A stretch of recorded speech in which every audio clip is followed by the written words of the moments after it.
Kisah nyata, korban tumbal. Cerita ini benar terjadi. Saya punya adik perempuan yang selisih umurnya 2 tahun di bawah saya.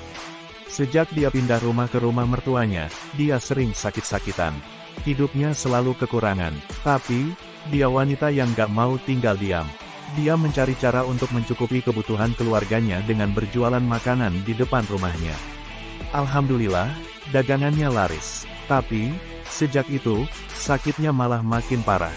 Dia sering mengeluarkan darah berwarna kehitaman dari kemaluannya seperti orang yang sedang haid dan perutnya sering sakit. Dia berobat ke dokter dan dilakukan USG, dokter bilang dia hamil. Dia sering cerita ke saya tentang penyakitnya. Tapi, dia senang waktu tahu kalau ternyata dia hamil. Saya gak percaya saat saya lihat foto USG-nya. Saya bilang ini aneh. Biasanya, USG kandungan di awal kehamilan gambarnya bulat.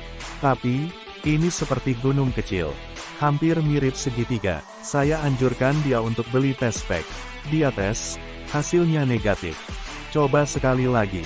Hasilnya sama, negatif juga. Sejak itu, dia mulai pergi berobat ke orang pintar.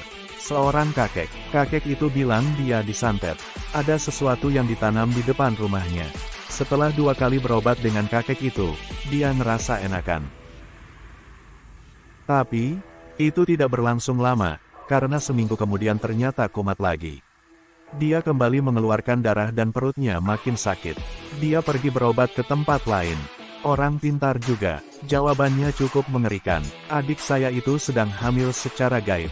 Janin yang di dalam perutnya adalah bayi ular. Ternyata, dia digauli setan yang berwajah menyerupai suaminya. Bahkan, setan itu merasuki suaminya saat menggauli adik saya. Maaf, ini bukan cerita porno. Tapi, ini kenyataan. Setan itu berwujud ular, kadang menyerupai sosok pria rupawan. Bahkan sangat tampan. Dan ular itu dipelihara oleh seseorang yang melakukan pesugihan, dan adik saya adalah calon korbannya sebagai korban tumbal pesugihan. Usut punya usut, ternyata pelakunya adalah tetangga yang rumahnya dekat dengan rumah adik saya. Penduduk di sana banyak yang tahu cerita itu tapi semua bungkam. Tidak bisa berkata apa-apa, karena takut diganggu. Sudah banyak korban di daerah sana. Semua korbannya adalah wanita muda umur 20-35 tahun. Penulis, Ainun Marlina, ceritamistis.com